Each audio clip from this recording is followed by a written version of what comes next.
एक बार बोल दीजिए शिव गुरु महाराज की जय। आइए अनंत भक्ति चैनल में आप सभी भक्तजनों का एक बार फिर से स्वागत है। आज मैं आप लोगों को चतुर्थ स्कंध का 30वां अध्याय सुनाती हूँ, जिसमें दक्ष उत्पत्ति वर्णन है। मैत्रेय जी के ऐसा कहने पर विदुर जी ने कहा, हे ब्राह्मण प्रचेतागण, जो पुत्र प्राप्ति के लिए तप करने गए थे उनका क्या हुआ? अब उस कथा को मुझे सुनाइए। मैत्रेय जी कहने लगे, हे निष्पाप विदुर, प्रचेताओं ने निश्चय ही बड़ा कठिन तप किया था।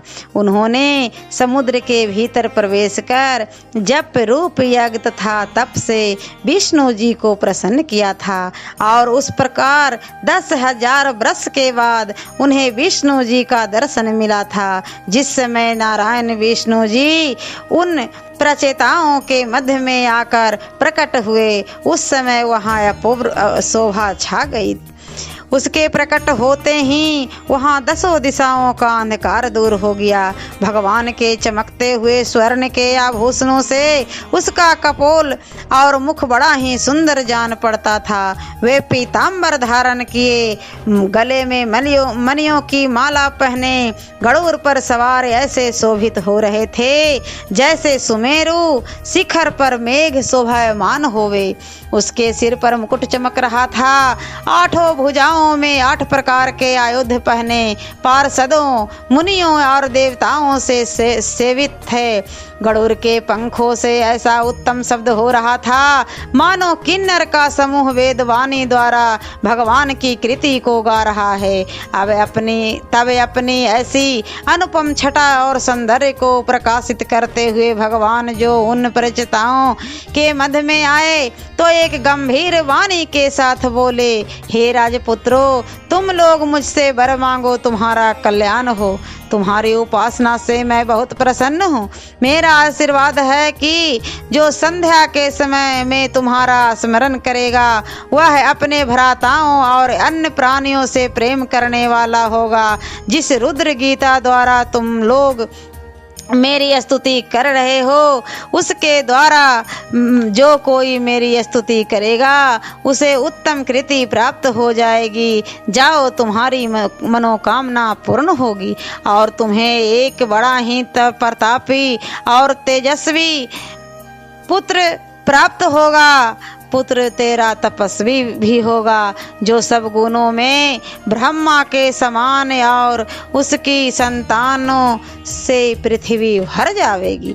अभी एक घटना हो गई है। कंडप ऋषि तपस्या कर रहे थे, जिन्हें प्रमलोचा नामक अप्सरा भ्रष्ट कर गई है, जिससे एक कन्या उत्पन्न हुई है। वृक्षों के राजा सोम ने उसे अपने पास रखा है। तुम लोग यहाँ से जाकर प्रमलोचा की उस कन्या से विवाह कर लो। वह तुम सबसे समान ही प्रेम करेगी और किसी बात में विलग न मानेगी। गृहस्थाश्रम व्यतीत कर तुम लोग मेरी भक्ति कर, फिर मेरे लोक को प्राप्त हो जाओगे, क्योंकि जो मेरी भक्ति धारण करते हैं उन्हें गृह में नहीं बांध सकता। मैत्रेय जी कहते हैं, जब पुरुषार्थों के देने वाले श्री विष्णु जी ने इस प्रकार कहा, तब उन भगवान के दर्शन से प्रचेताओं के सत्य रज तुम तम के सब मल दूर हो गए और उन्होंने उनकी बड़ी स्तुति की। उस स्तुति को सुनकर भगवान ने प्रसन्न होकर कहा, हे प्रचेताओं, तुम्हारा मनोरथ सफल होवे। तुम जैसा चाहते हो वैसा ही होगा। ऐसा कहकर उनके देखते देखते विष्णु जी अपने लोक को चले गए। विष्णु जी के वियोग से प्रचेताओं को बड़ा कष्ट हुआ। वे समुद्र के बाहर निकले, देखा तो पृथ्वी वृक्षों से ढकी हुई है और उन्हें कहीं जाने का मार्ग नहीं मिलता है। इससे कुपित हो उन्होंने अपने मुख से फूंक कर सब वृक्षों को उड़ा देना चाहा, जिससे चारों ओर हाहाकार मच गया। दौड़े हुए ब्रह्मा जी आए, उनके समझाने से प्रचेत से शांत हुए।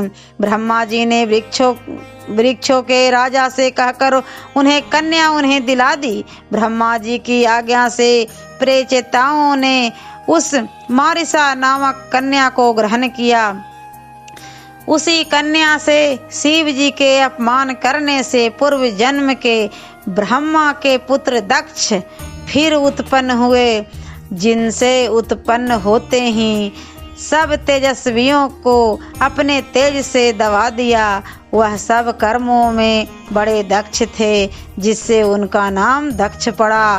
फिर ब्रह्मा जी ने जाकर प्रजाओं की सृष्टि की रक्षा के लिए इन्हीं दक्ष को प्रजापति बनाया और फिर दक्ष ने अपने प्रजापतियों को उनके योग्य स्थानों पर नियत किया। ओम नमो भगवते वासुदेवाय नमः।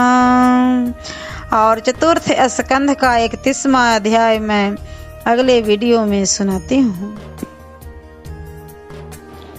ऐसे ही मनोरंजक कथाएं, कहानियाँ और भक्ति गीत सुनने के लिए हमारे इस चैनल अनंत भक्ति को सब्सक्राइब करें और वीडियो अच्छी लगी हो तो लाइक का बटन जरूर दबाएं। धन्यवाद।